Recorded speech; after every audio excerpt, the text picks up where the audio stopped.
What is your dream? What have you wanted to accomplish for a good portion of your life? Maybe you've always wanted to travel to Europe. Maybe you want to have kids. Maybe you've always wanted to live in a place far from where you are. Constantly being told by others it will never happen, so why bother trying? Thinking that the world we live in is too harsh for a fragile and special hope we fight to protect. No one would understand why we want the things we do, but all we know is that it helps get us through the day. That special dream we've always wanted is that little push we need to overcome the everyday monotonies we constantly face. Or perhaps you don't have a dream. Get away, another way to feel what you do. Want yourself to know and let yourself go.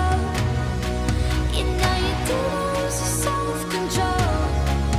There's no end of the rainbow. Cyberpunk Edgerunners is a 2022 Polish-Japanese anime about dreams, limitations, and most importantly, tragedy. The anime is based off of the video game Cyberpunk 2077, although it's more of a prequel to the game itself. Cyberpunk Edgerunners follows the story of a young man named David, growing up in the slums of Night City where you are valued for the amount of money you have and the things you have to offer others. In a world with cyberware and implants where you are expected to change yourself just to keep up with your peers, if you're not born into money, you basically have no chance at having a decent life. David has an amazing resilience for cyberware implants, and after he loses his mother in a freak drive-by shooting, he ends up installing his very first implant, a Sandevistan. As we watch David attempting to live a somewhat normal life after his mother passes, we see the intense stress and anxiety continue to build up until he's had enough and finally snaps at one of his classmates. David then quits school, and we see the relief he feels after leaving this place where he was so unwanted he quite literally bursts into laughter. He then meets Lucy, a young netrunner who then introduces David to the criminal underbelly of Night City and gives him a place to belong. David then befriends a crew that his mom had been affiliated with, and he feels comfortable and welcome. So what went wrong in the end? This show spoke to me at such a deep and personal level. This has been one of those shows that has inspired me to such a degree where I can't stop thinking about it. There are certain scenes, lines, and shots I literally can't quite get out of my head. The characters and writing of this show taking place in a close future are the perfect setting for the somewhat modern day Romeo and Juliet, and what better place to talk about it than the beginning.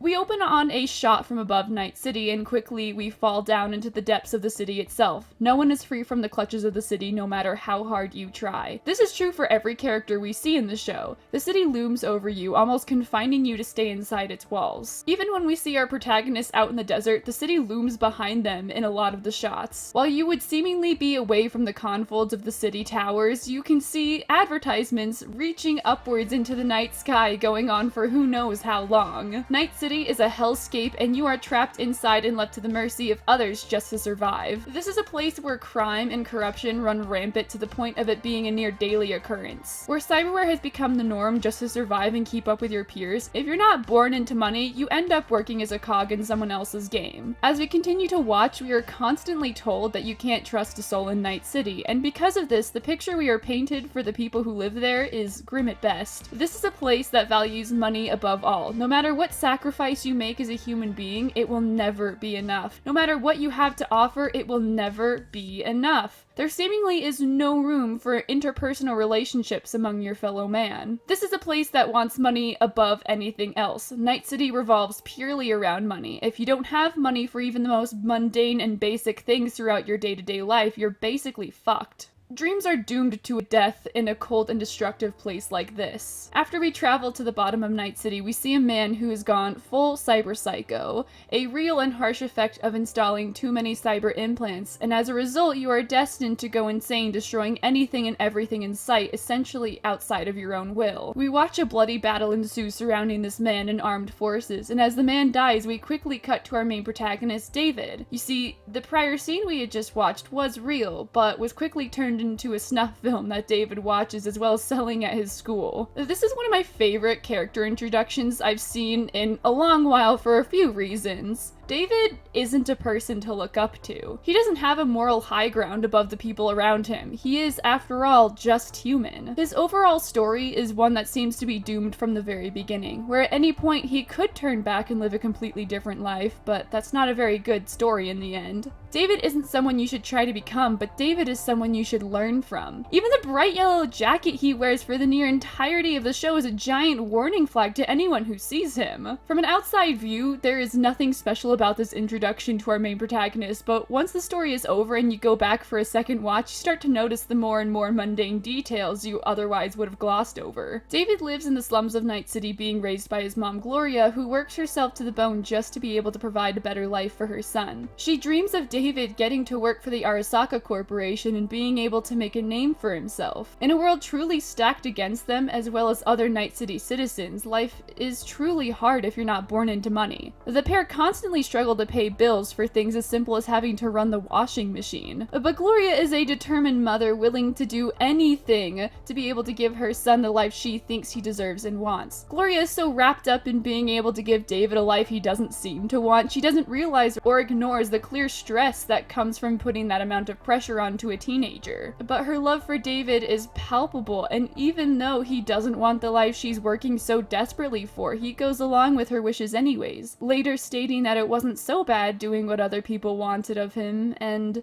I think that's a very sad reality David, as well as many of us, face in this day and age. So many of us are told what job to do and what will be able to pay the bills and take our financial stress away, and will make our parents proud, that we just become numb to the agonizing pain of putting our wants and needs aside just to make other people happy. As David goes about his day, we watch him make a long and tedious journey all the way up through Night City, starting out in the dark and covered hole amongst many of the less fortunate citizens, and having to make a long jump over the edge of a balcony, a task and major image the animation studio wants to burn into your head, physically representing the somewhat necessary steps we need to take in our lives in order to move forward. David makes this jump every day and always sticks the landing. He has to travel up into the city where the sun can finally be seen. In all of the shots, we are constantly reminded that he has to travel up and up and up, a constant reminder to him as well as us that the journey and climb to a better place is long and tedious. Nothing is left ambiguous for this long stretch introducing the city and its residents, and I think it's better that way. Rather than leaving the setting up to your imagination, we're shown the truly harsh reality our protagonist lives in. We can't ignore this city is terrible, but eventually we do become numb to it. We watch as David is constantly beaten down, not only by the place he lives in, but also the people he goes to school with, and also by his mom. Though each of the intentions are different from each of the oppositions he faces, they are all still prevalent nonetheless. The city doesn't care about him if he doesn't have money or talent to feed into it. His classmates despise him for not being able to properly fit in, as well as having been born into poverty and not having the proper breeding despite being a top student. Even his principal is looking for an excuse for David to leave. A common phrase to put with this show is how you are always a cog in someone else's machine. No matter how hard you try to escape, you are always going to be used by someone else eventually. Right now, where David is, he's almost misplaced, needing to be moved somewhere else in order to better suit that machine. As we watch David through his entire episode, he's constantly overwhelmed by his situation to the point of tapping his foot and generally disassociating just to get through the day. The only time we see him even try to suggest to his mom that he drop out of school to find work, he's met with an overwhelming defiance for the very thought. His own mother breaks down into tears, asking him what she's been working so hard for,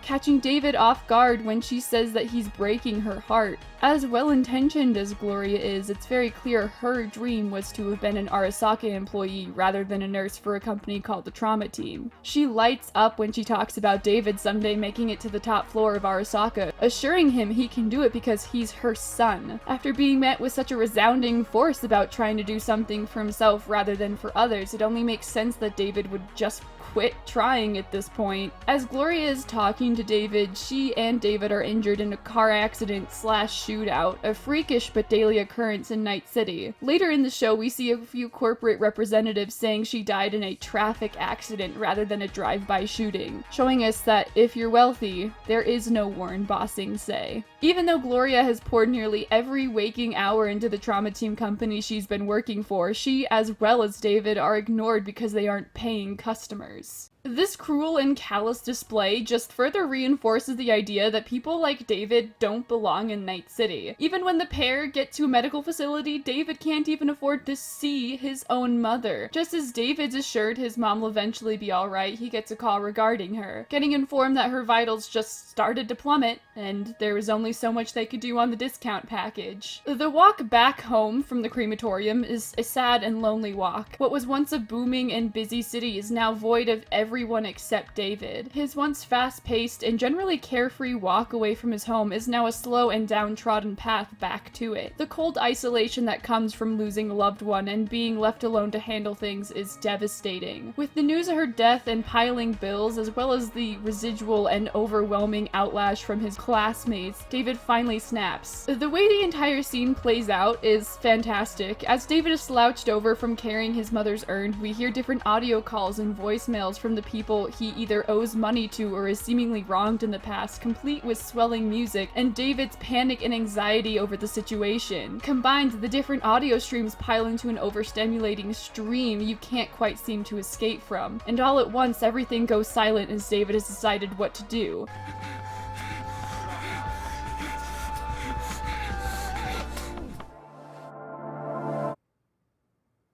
Like that feeling you get when you make a decision and all at once your once buzzing thoughts are quiet and you become confident your decision is correct. Out of his mother's things, we see that she left a military-grade implant she had stolen off of the body of the man from the very first scene. David had found this implant called the Sandevistan, a piece of techware that allows its user to move at lightning speed, and made the decision to install the implant in himself. This is another thing I love about David. He doesn't make good decisions under stress, and as someone who does the same herself, it's something I find really relatable. Installing the Sandevistan wouldn't actually improve his situation on paper, but it's what he thought was best for himself, and so he does it. After installing the Sandevistan, we, as well as David, come to find out he has an amazing resilience for cyberware, something most people in Night City don't, now giving him something to offer to Night City, as well as the corporate suits in the two biggest companies, Arasaka and Militech. After David gets his revenge on the main bully from school and simultaneously dropping out, he's left without direction in life. He no longer has a dream to live for now that his mother has died, and he doesn't really know what to do with his newfound freedom. This is where we meet Lucy, a young netrunner who's currently in the middle of stealing from David. When David catches her, she immediately uses David's innocence and naivety against him to get information about his Sandevistan, something a few people are still searching for. When we see the pair first interacting with each other, they're near the only focus on screen. Nothing else exists when they're together. I would say Lucy is a great character to juxtapose David. As a young child, she was essentially kidnapped and made to work for the company Arasaka, mining the old web looking for information. Her backstory is left a little vague, but she tells David about how she escaped with a few others in her position, but she's seemingly the only survivor. As a character contrasting David, she lives mostly for herself rather than listening to what others want for her. Having been made to live her entire formative years for the benefit of others, she's aware of how soul-sucking life can be when you don't have a dream for yourself. She was told from a young age not to trust anyone in Night City, and the moment she starts to trust David and start to live for David, she's immediately entangled with the very people she thought she had escaped from. Though she knows she shouldn't live for another person's dream, she still goes against her better judgment for David. Lucy offers up the idea to David that they should work together and steal from the rich and give to,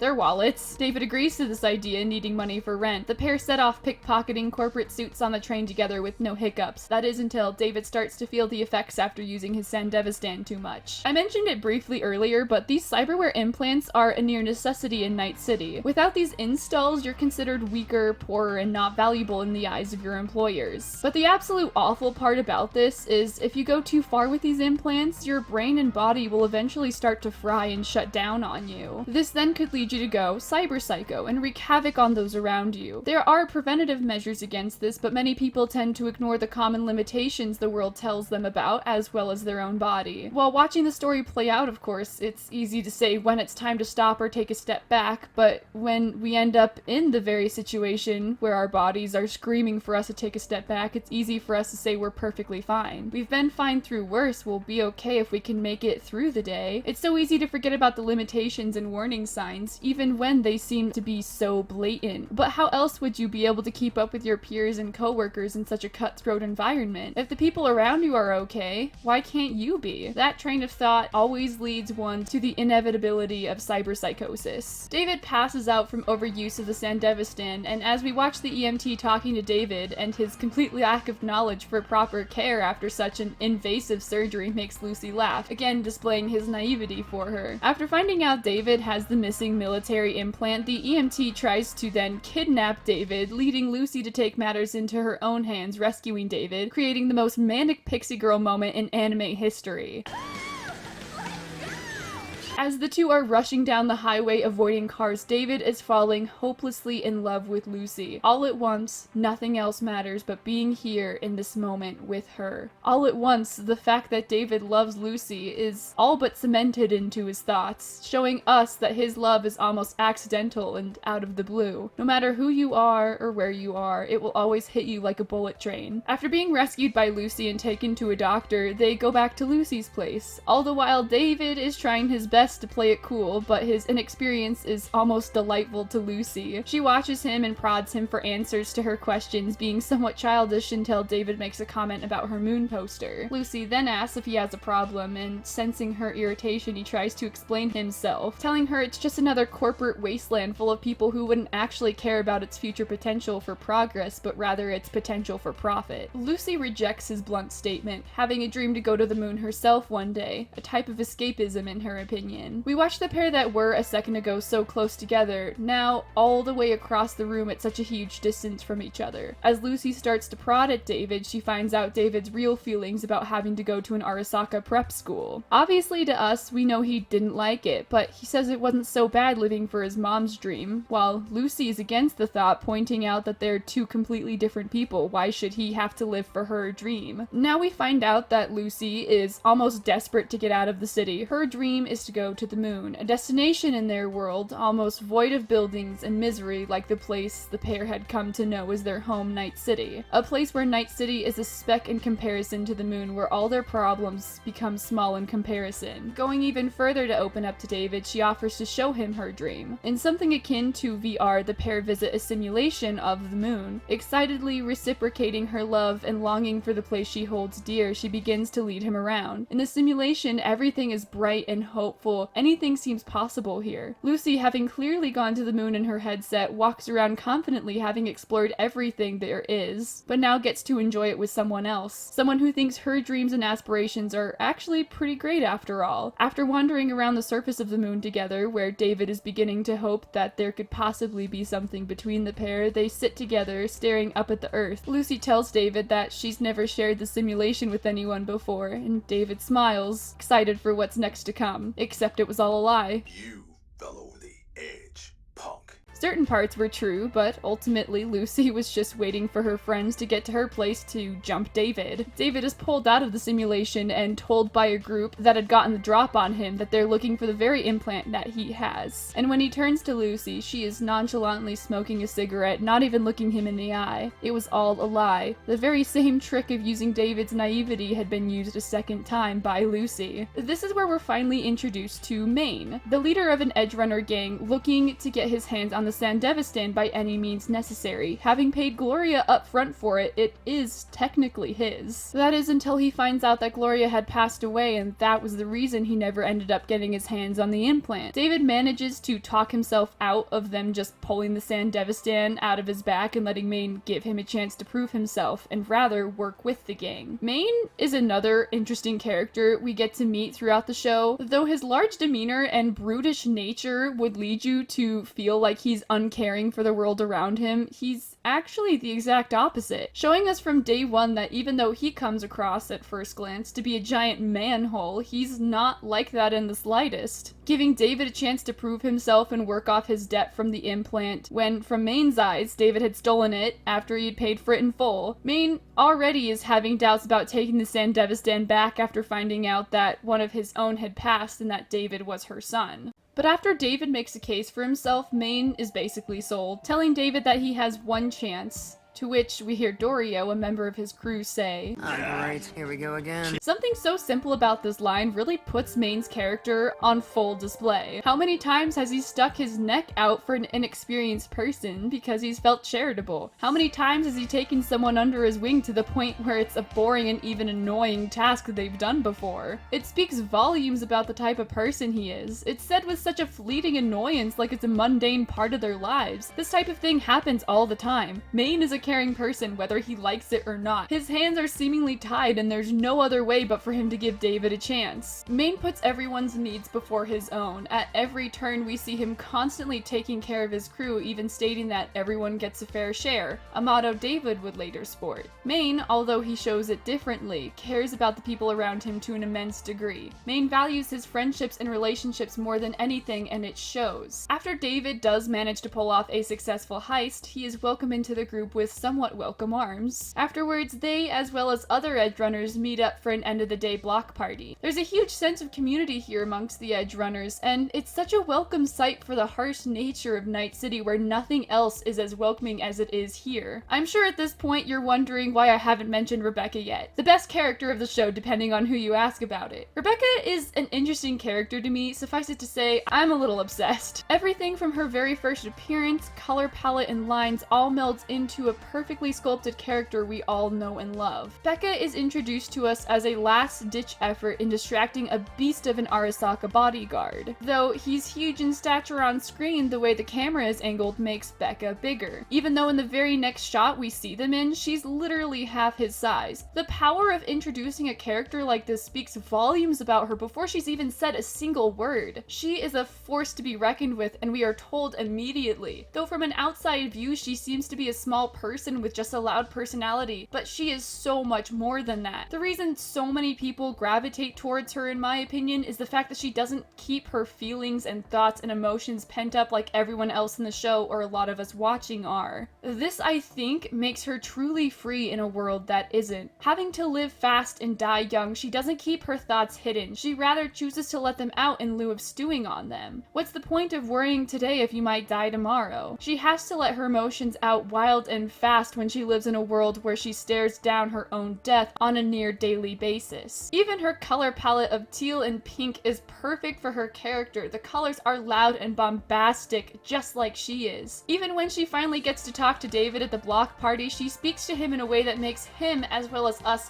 have to remember her, rather than just reintroducing herself as Becca from the beginning. Maine has officially taken David under his wing, and he offers a few words of advice for how he thinks things should go. Maine is a true father figure to David. There is seldom mention of David's dad, so when Maine gives David advice, David listens immediately. Even when Maine's advice isn't the best for the health of the people he's giving it to, ultimately leading David to a path similar to his own. Maine offers David a door to a completely different world than he was used to, and this world accepted him and made him feel like he belonged. This is where David is introduced to Maine's dream, making it big in Night City, which is completely up for interpretation to those who surround him as well as us. Does he want to be a recognized household name, an urban legend perhaps, or maybe he just wants enough money to be able to live a more carefree life than he had? And as the show goes on, David learns to adopt Maine's dream just as he had his own mother's dream. He didn't learn from his experience living for Gloria and continues this road. It is, after all, easier and more comfortable than living for himself. Having a dream is a huge theme Cyberpunk Edgerunners deals with and talks about. In Night City, as well as the real world, having a dream is what gets you up in the morning. A dream is what gives you the motivation to make it through the day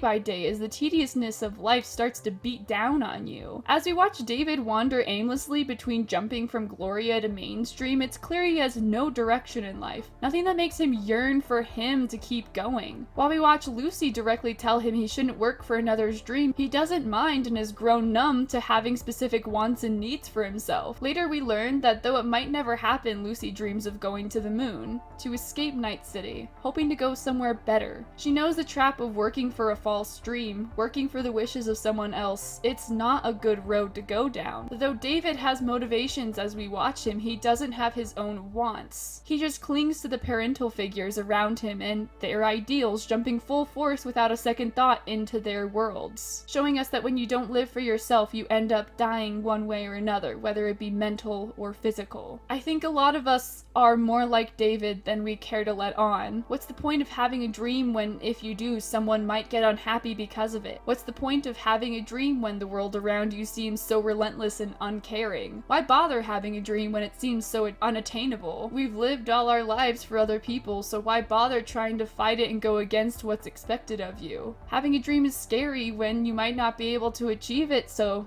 you might as well just stop hoping and do something attainable. Every one of us is so stuck with such a pessimistic worldview for our futures. Is it even worth having future goals and aspirations if we might not have a future to plan for? Maybe it is just easier to live for what our parents want for us, or maybe it's easier to recognize that you are just inevitably a cog in someone else's machine, whether you like it or not. But having a dream will get you through that. A motivation that someday things will get better. That someday your dream could come true and it would all be worth it. That someday your hard work and just getting through the day will finally pay off, and you can soak it all in, and it will all be worth it. As we watch David take in the new world around him, a new man is introduced.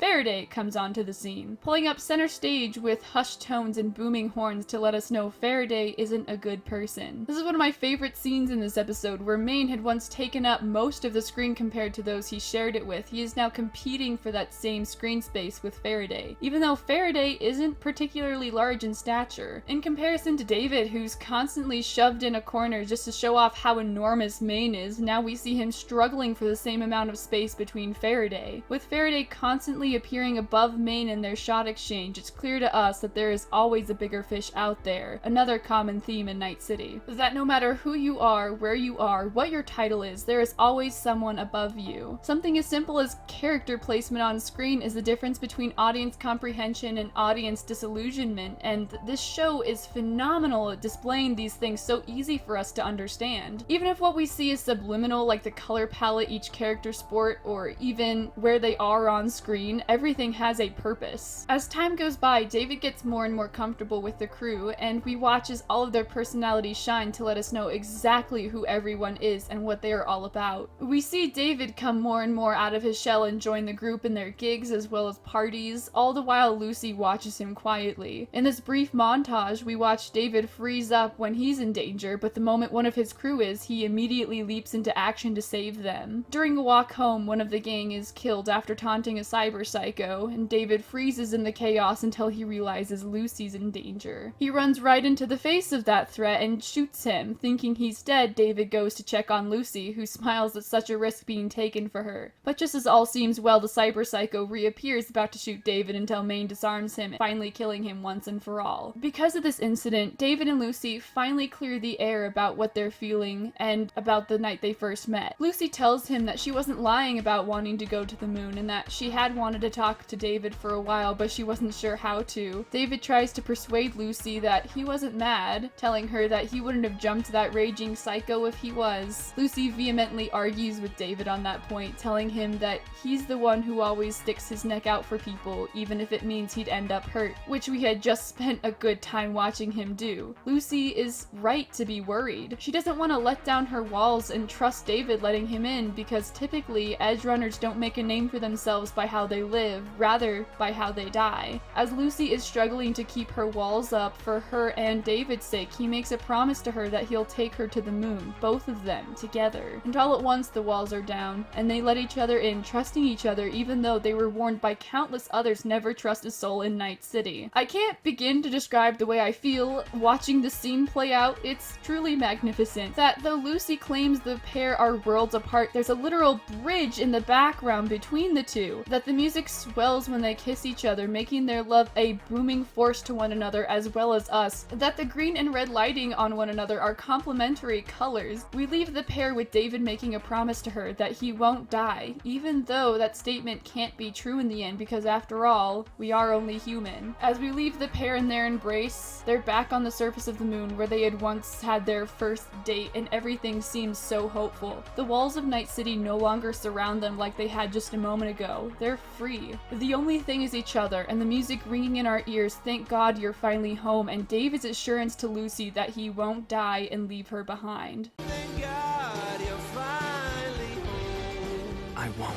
This show is just so wonderfully executed, it's hard to specifically talk about certain things without getting caught up in the moment of what we're watching. So David and Lucy's relationship takes flight, and now they have their next gig to work on. They need to probe information from a man who created the snuff films David had used to watch in the first episode. Jimmy Kurosaki is their bait, planning on using him to lure out their real target, a corporate suit that worked for the Arasaka company, Tanaka, having information that Faraday wants for his own devious plans. All is going to plan until Jimmy sees Maine trying to get the drop on him, and he manages to get away along with kidnapping David. Jimmy is delighted to have David in his hands and begins to torture David with the idea of becoming cyber psycho. David vehemently tells Kurosaki that he would never go psycho and lose his mind like the others, but Kurosaki is all too familiar with people claiming they won't and tells David that you can either lose yourself entirely or die a horrible death. Kurosaki is so set on his worldview, thinking that he's correct,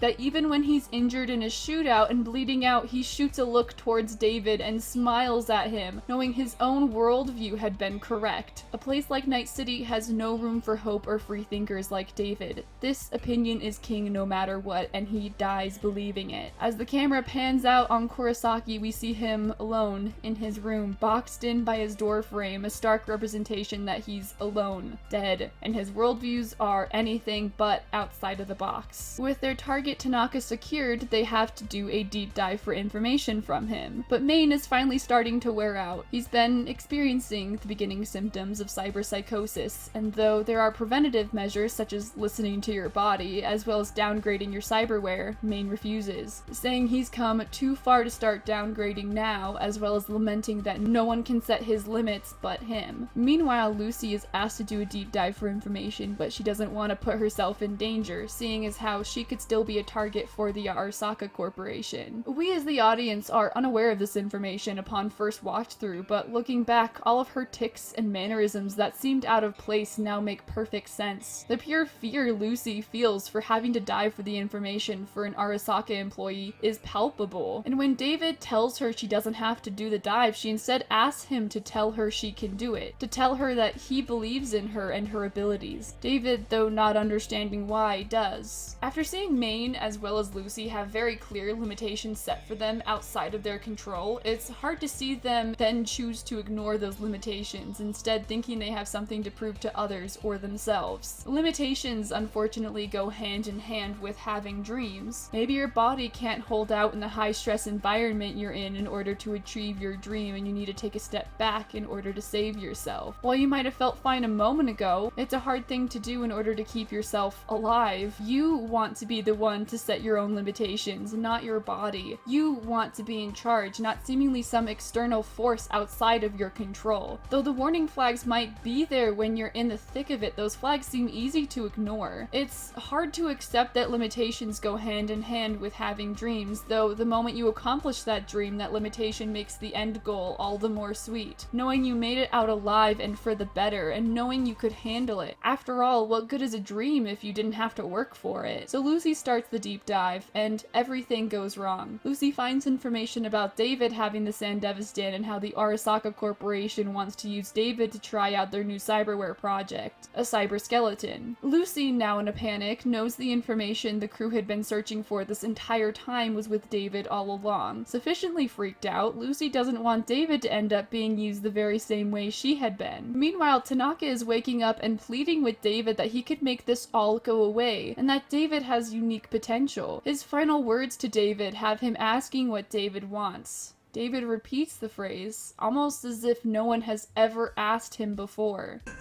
What I want? Maine has been deteriorating this entire time, and he and Dorio burst in to find the scene. Things are made all the more worse as Tanaka dies and has his healthcare providers on their way to his rescue, as well as the police after gunshots were heard. David manages to make it out with Lucy, meanwhile Maine and Dorio are still trapped upstairs. When Lucy comes to and hears that Dorio and Maine are still upstairs, she begs David not to go after them, trying to reason with him that they should wait rather than putting himself in the face of danger like he always does. Lucy, knowing the information Tanaka has, doesn't want David to put himself on Arasaka radar. Knowing the risk risk they both would be put in if they were discovered. David doesn't listen, and he runs into the building in hopes of being able to help Maine and Dorio, not before telling her that he wishes that she would believe in him too. David rushes up the stairs, hoping to himself, thinking, please tell me I can do this. As Maine has gone full psycho and a bloodbath ensues, Dorio gets caught in the crossfire and dies. In a moment of brief calm before a max tac unit arrives to finish the job, David appears to Maine. With Maine at first shooting at David, he realizes who he is. David tries to offer his help to Maine. Shakily awaiting for the unit, he proclaims he's made up his mind and he's getting Maine out of this. He pleads with Maine, telling him he's going to save him, that they'll make it out alive, and then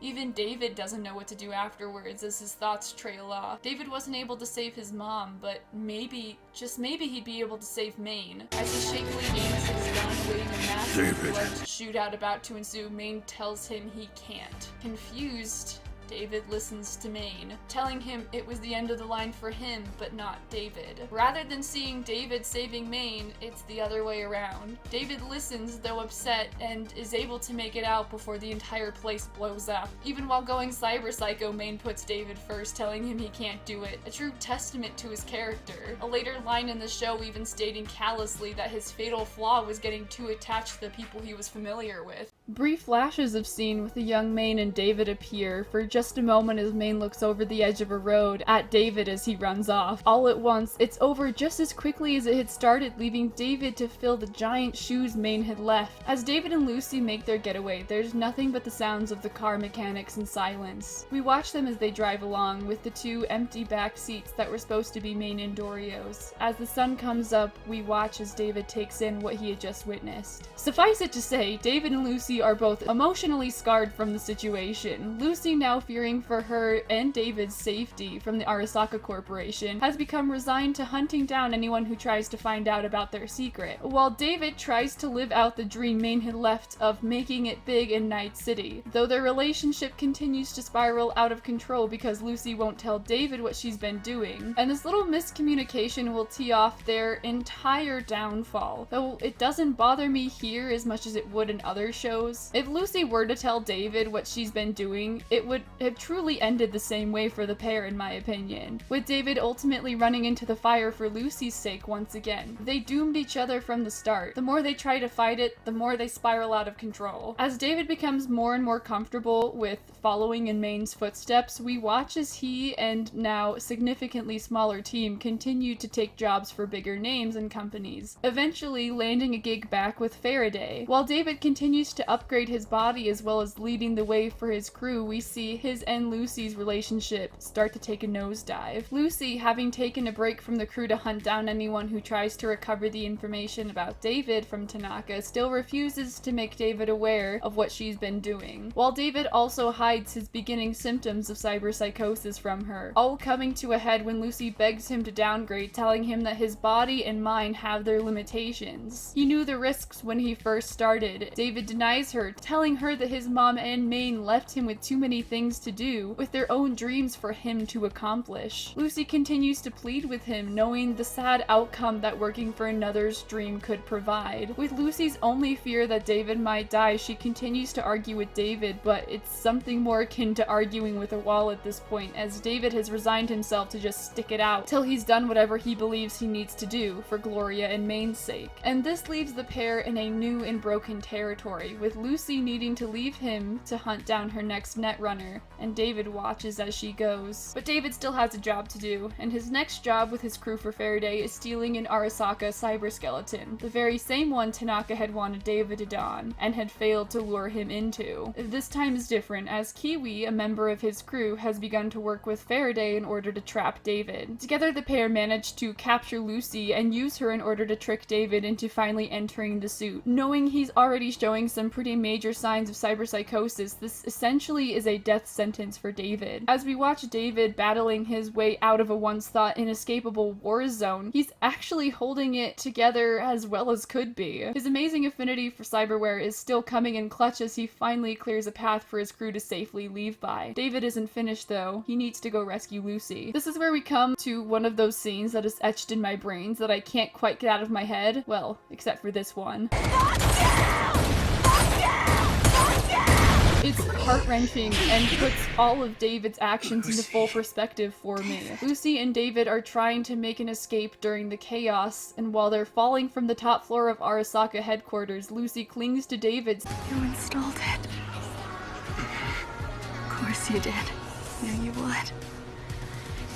And I knew you would die if you did. David tells her that he was never able to save the other ones he had loved, but with Lucy he would stop at nothing to save her, especially knowing that she still has a dream to live for. And as they're figuratively and literally falling from grace, the same green and pink lighting is almost beamed onto them, a flicker of their conversation from a long time ago where David had once promised he wouldn't die. This is the only semblance from David we hear about any of his dreams finally successfully protecting someone he loves, and he would do anything to fulfill this dream after having failed Maine and his mom. And as Falco, a member of his crew, and Lucy make their getaway against Lucy's wishes, leaving David to his death to Atom Smasher. A local legend having been transformed completely to cyberware, Atom Smasher utters the words, You know, you could prove an interesting construct. another chance at David being able to stay alive, but ultimately living for someone else. David spits at the very idea of this, having finally been able to save Lucy. He has no other dream to live for, and Atom Smasher unmercifully shoots David, killing him. Lucy finally makes her escape from Night City. We watch her finally travel to the moon, but rather than it being a place of scientists and scholars, it's just another tourist trap for rich people. The very absence of walls and buildings that had once been made to feel like hope now feels like a vast emptiness. And as she's wandering through, we see a glimpse of David. In the brightness of the sun she had shielded herself from, she puts her arms down and lets it all in.